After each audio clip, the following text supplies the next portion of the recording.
Chapitre 2. Le patrimoine de l'entreprise, le bilan. L'entreprise réalise plusieurs opérations au cours d'une période. Il est donc important pour l'entreprise, l'entrepreneur, les associés et les autres agents économiques de connaître la situation à une date donnée, dès lors que l'entreprise a un patrimoine et un capital. Il se pose des questions du procédé de l'évaluation de ces éléments et de leur représentation synthétique. L'entrepreneur désirant tenir une comptabilité va établir sa situation en procédant à un inventaire, un dénombrement de ses avoirs et de ses obligations, dettes. En d'autres termes, il évalue les éléments actifs et passifs de l'entreprise. À notion d'inventaire et d'exercice comptable, l'inventaire c'est l'état détaillé, à un moment donné, de tout ce que possède une entreprise, actif, et de tout ce qu'elle doit, passif. Point. L'inventaire s'établit 1. Une fois l'année, 2. En cas de faillite de l'entrepreneur, 3. En cas de décès de l'entrepreneur, 4. En cas de cessation d'activité, 5. Quand on veut modifier le système comptable, 6. Chaque fois qu'on veut connaître les résultats réels de ses affaires, l'intervalle compris entre deux inventaires consécutifs s'appelle exercice comptable ou période comptable. Lorsqu'il faut présenter cet état au public, tiers, ou à l'entrepreneur, on le fait en général sous forme d'un résumé d'inventaire appelé bilan. Le bilan est donc le résumé d'inventaire. B. Notion des bilans. Le bilan est un document de synthèse qui traduit la situation patrimoniale de l'entreprise à un moment donné. Il est le reflet plus ou moins fidèle de la situation de l'entreprise à une date donnée. Dans une première conception, le bilan est donc une représentation du patrimoine de l'entreprise. Le bilan donne une situation du patrimoine qui évolue lui-même et de cette évolution on tire une conception seconde du bilan orientée vers un raisonnement financier et un raisonnement économique de base. Le bilan n'est pas seulement la photographie du patrimoine à un moment donné. Dans une entité dynamique que doit être l'entreprise, la comparaison de deux bilans établis à deux dates successives permet de mesurer les modifications du patrimoine et partant sa situation nette. Sous cet aspect, le bilan revêt un aspect dynamique. Le bilan décrit séparément les éléments d'actifs et les éléments de passifs constituant le patrimoine de l'entité. Il fait apparaître, de façon distincte, les capitaux. Le bilan comporte deux parties, la partie gauche appelée « actif », définie comme étant un élément identifiable du patrimoine représentant une ressource économique actuelle contrôlée par l'entité du fait d'événements passés. Une ressource économique est un droit ou toute autre source de valeur qui est capable de produire des avantages économiques. La partie droite, appelée passif, définie comme étant une obligation actuelle de l'entité de transférer une ressource économique à la suite d'événements passés. Cette présentation se fait sous forme d'une égalité entre la ressource économique actuelle contrôlée et la ressource actuelle transférée, ce qui nous conduit au schéma ci-dessous qui illustre la signification économique du bilan, actif égale passif. C'est logique comptable, le bilan du Susquehanna ne renie pas, pour l'essentiel, ses origines de comptes collectifs, il recense bien les soldes des comptes de patrimoine contenus dans classe 1 à 5. Une lecture horizontale montre que le bilan présente, à gauche, actifs, les soldes débiteurs, à droite, passifs, les soldes créditeurs, NB, mais pour améliorer sa lisibilité et mieux traduire la situation patrimoniale. Le Cisco-ADA corrige cette rigidité comptable par plusieurs aménagements. Les comptes d'amortissement, 28, et de dépréciation, 29 à 59, à solde créditeur, figurent à l'actif en soustraction et non au passif. Les comptes 12 reports à nouveau et 139 résultats nets de l'exercice figurent toujours au passif.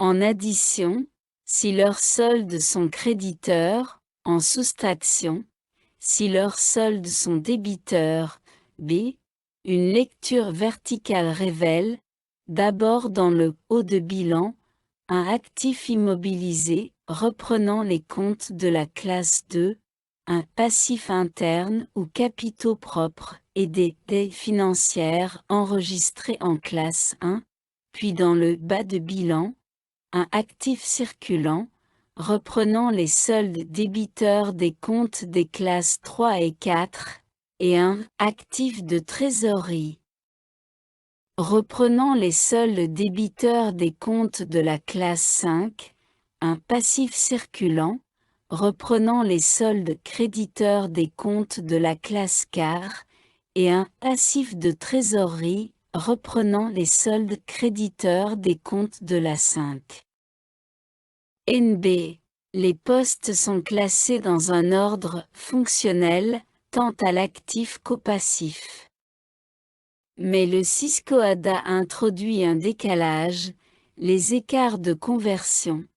Comptes 478 et 479 sont placés au pied du bilan, et non dans la masse des éléments circulants, en raison de leur caractère probable seulement. Qui a une apparence de vérité, qui paraît fondée en raison, point, en termes de ressources, il y a lieu de distinguer la triple origine suivante, c'est fourni par l'exploitant ou par les associés, capital, c'est fourni par des tiers, fournisseurs, créanciers, et qui doivent leur restituer à plus ou moins longue échéance, dette ou exigible. Celles créées par l'entreprise elle-même à la suite de son activité, ce sont les profits. Les deux premières sont les ressources externes, les troisièmes sont les ressources internes. Ressources externes plus ressources internes égale passif. Les valeurs du passif sont aussi appelées les valeurs passives. Quant à l'actif, valeur active, il montre comment étaient utilisées les ressources ou passifs. L'actif exprime l'emploi qui a été fait de ces ressources.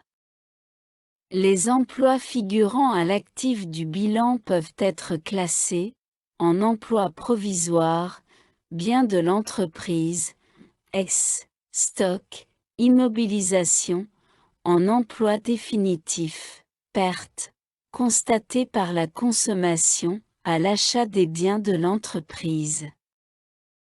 Nous avons l'emploi provisoire et après utilisation, consommation, nous avons l'emploi définitif.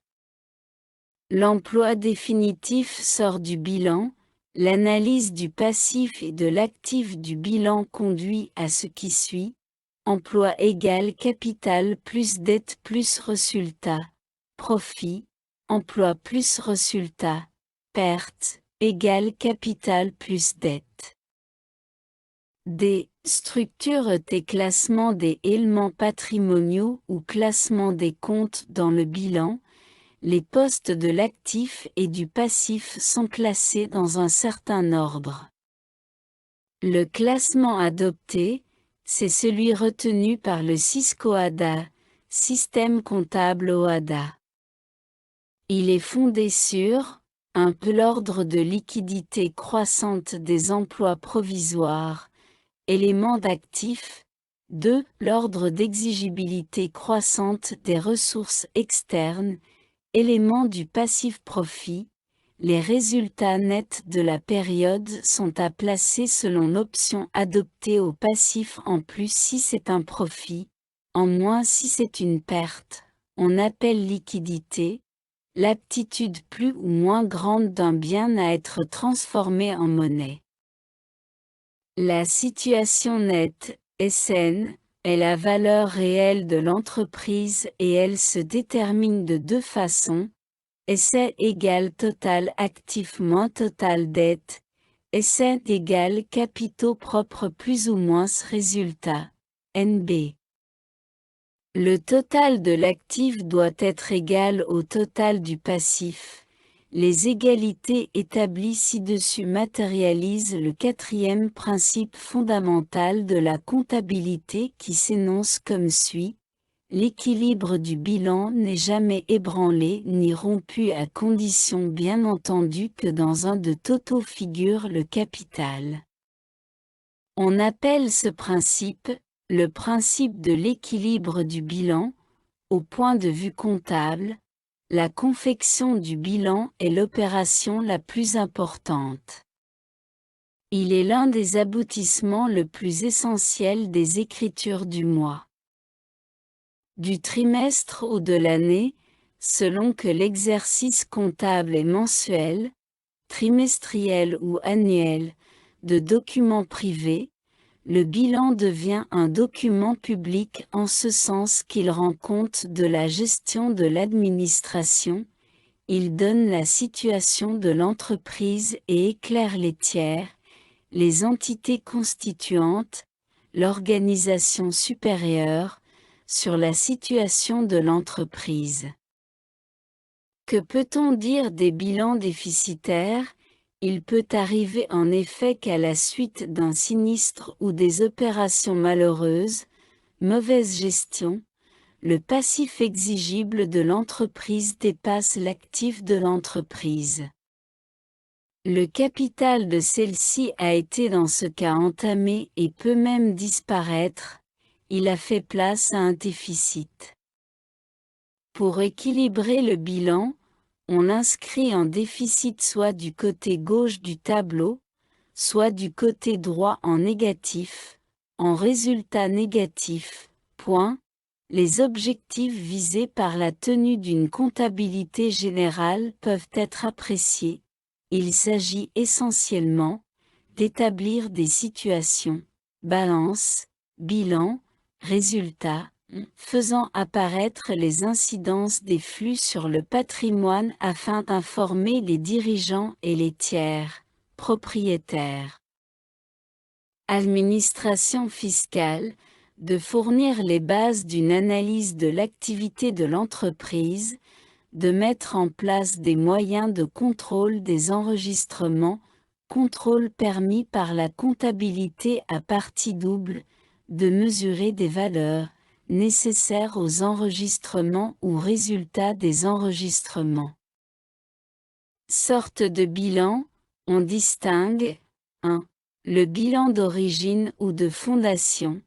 C'est le bilan qui est établi au début de l'existence de l'entreprise et qui présente la situation avec laquelle on commence son commerce. 2. Le bilan comptable.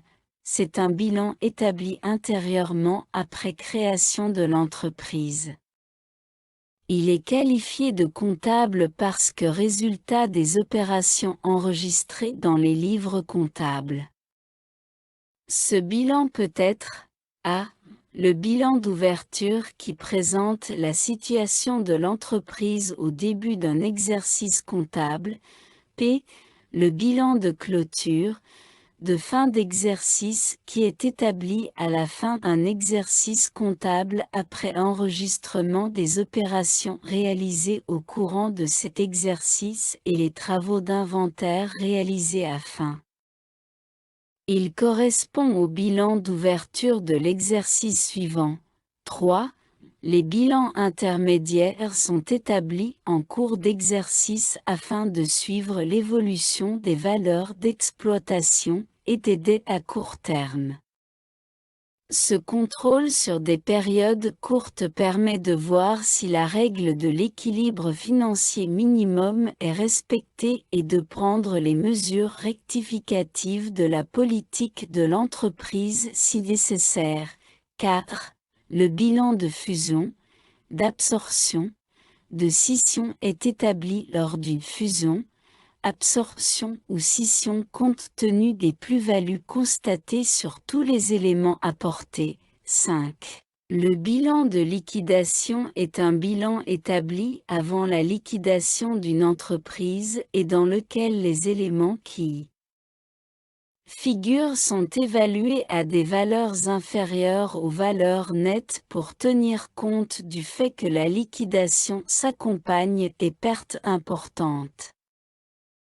6. Le bilan prévisionnel, c'est un bilan qui est établi sur base des données prévisionnelles relatives à l'approvisionnement, la production et la vente. 7. Le bilan fiscal, c'est un bilan qui est établi suivant les règles fiscales, c'est-à-dire qui résulte de la rectification du bénéfice comptable, émoticône, n'en croyant pas ses yeux, le bilan financier est celui établi à un moment donné pour servir de base à l'analyse financière. Il est tenu compte des plus-values et des moins-values sur les éléments patrimoniaux, soit les éléments du bilan de l'entreprise Roxane au 31/12/N, calculer le résultat et présenter le bilan, calculer la situation nette de façon différente, calcul de la situation nette, SN égale total actif total dette égale 23 millions à 11 720 000 égale 11 280 000. SN égale capitaux propres plus résultat égale 10 000 plus 550 000 plus 730 000 égale 11 280 000.